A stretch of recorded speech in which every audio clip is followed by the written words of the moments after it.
Hey y'all, welcome to another video. Today we are building here in the world of Newcrest. We're building on this lot called Cookout Lookout. It is a 20 by 30 lot, and today we are building a starter home. That's really new for me. Usually I just avoid building starter homes because I find it really hard to make them look cute and like cluttered and lived in for less than $20,000. But we did make this one less than $20,000. I think it comes out to about 18K, give or take. So there's like a little bit of wiggle room. So if you're just starting out and you need a place for your Sims, this place should work. And I think I'm gonna title this place Sunshine Starter Home.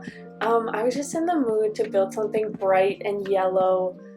Been pretty down lately, and I just thought it would make me happy to build like a cute little sunny home. So we did that, and honestly, Sunshine Starter Home sounds a lot better than Yellow Starter Home to me. Plus, I think I have already built something on this channel titled Yellow Starter Home. So yeah, we're getting a little creative with the titles, and we're calling this Sunshine Starter Home. But yeah, the color scheme was very much inspired by these really cute flowers that came with romantic garden stuff. They're like little yellow hollyhocks, and I'll point those out again later. But yeah, I guess the shape and wallpaper and everything has sort of come together while I was talking. I went with this cottage living front door that was surprisingly cheap. The cottage living doors are like all like 50 bucks, even the really fancy ones. So that was great. And then in an effort to save a little more money, I went with those planter boxes that are debug. So they're free, but they're a little more tricky to place. But yeah, just trying to save a little money there. And then we've switched to evening lighting. If you didn't notice, I guess I was in the mood for some evening lighting. But yeah, we're beginning doing a little landscaping. Those are those hollyhocks that I was talking about, the ones that sort of inspired the color scheme. I also go with these white and yellow hydrangea bushes, and I even add some mushrooms from Cottage Living, so really had a lot of fun with the landscaping for this build.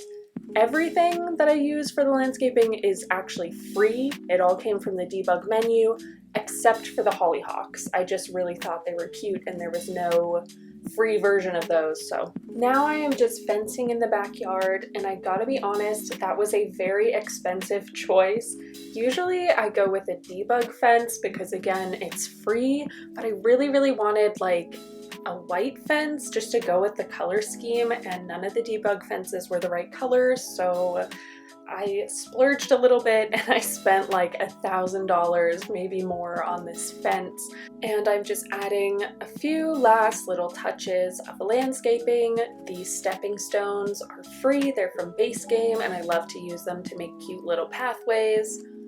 Just because I didn't have time to mention it earlier, the wallpapers that I went for with this house are like a subtle yellow siding that came from the base game and a more vibrant yellow stone that came from high school. So yeah, that was the wallpaper. But yeah, I'm just continuing to add some free landscaping touches, some mushrooms, some grass, little pieces that came from the Cottage Living debug menu. Then in just a second here, I am actually going to delete some of this fence in an effort to save some money. I just go ahead and delete like a large chunk of the fence on the side here to make sort of a makeshift gate, I guess, for your Sims to walk through.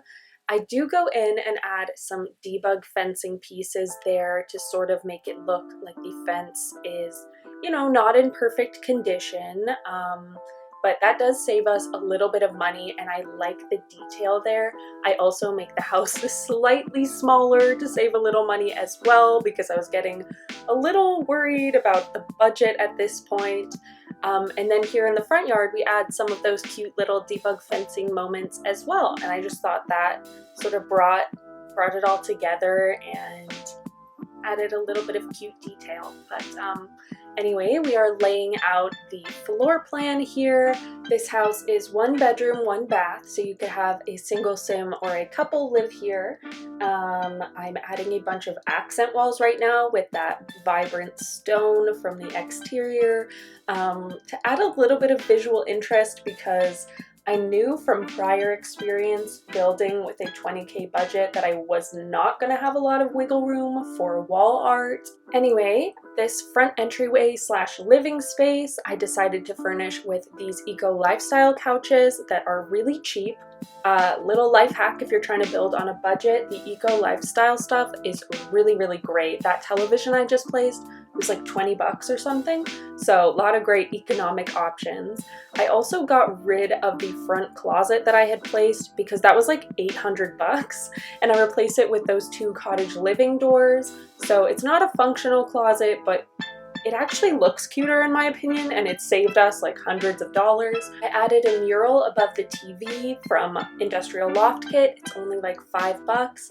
And then I did splurge on that ottoman there. That one was like 200, but it was so cute, I couldn't help myself.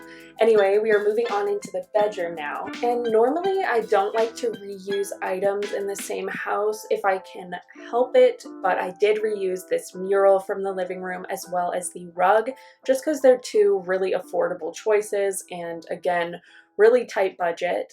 I also saved a little money by cluttering up the side table with this debug gnome from Cottage Living that's completely free. So just trying to be a little sneaky and save some money. Eco lifestyle mirror, eco lifestyle curtains, some great economical choices. And then I do actually use this really fun neon sign from high school years. I size it up twice so that it takes up a lot of space, but that was only like 5 bucks. Anyway, there's no dresser in that room, so sorry about that, but the mirror is functional, and maybe we can just pretend they keep their clothes in the front closet. I don't know. Anyway, here in the kitchen, I went with some yellow appliances. The stove is actually the cheapest stove in the whole game. It's like a second-hand, run-down, gross stove from City Living. So if your Sims are going to grow into this place, maybe they can make a little money, save up, and buy a not nasty stove. I don't know, a little bit of gameplay there. And then I clutter up the kitchen with free items again, some flowers, a lantern, and some grocery bags. Those all came from the Cottage Living debug menu as well, which like the Cottage Living debug is honestly saving me in this build. Moving on to the dining space, I used the cheapest table in the game. It's from Eco Lifestyle. It's one of those ones you can fish out of the dumpster. And because I saved so much money there, I decided to splurge on these chairs. They're from high school and they are so cute. They match the ottoman from the living room, and they just have this really pretty bright flowery pattern that I love. And then because I had done such a good job of sort of budgeting my money, I decided to splurge a little bit at this point. I went in and switched the console table in the living room from the cheapest option to like the second cheapest option. This console table from Cats and Dogs is slightly more expensive, but it also has so much more character, so I really loved that. I added some extra decorations in the dining room and some clutter in different places. I added a teddy bear and a pillow on this couch. I even add some books on the console table in a second, and a cross-stitching kit, if I'm remembering correctly. So yeah, just adding a few extra little items because I could afford it, treat myself. Anyway, there's still a big empty wall in the living room that I would have loved to put a painting on, but I couldn't justify it. And then we are moving on into the bathroom. I tried to make a wet room, I think it's called, with just like tile on the wall and floor and an open shower, because that open university shower is the cheapest option we have. But yeah, I tried to add in a little bit of yellow with the curtains there and this robe that I hung up. And then I add some cute little stickies on the mirror and a toothbrush on the sink. Those are both free debug items. Then I just add a few items outside, some of these planter boxes from Werewolves. They're slightly cheaper than the base game planter boxes and have a bit more character. Add a little bike. And then I actually didn't add a trash can. I was trying to save just a last little bit of money because right behind this lot there's like some barbecues and a trash can and everything, so I figured your Sims could just use those. But anyway, we're coming to the end of this build, so I really hope you liked it. If you did, please feel free to subscribe for more videos like this, or leave a like to help me out. Anyway, hope you liked it. Bye!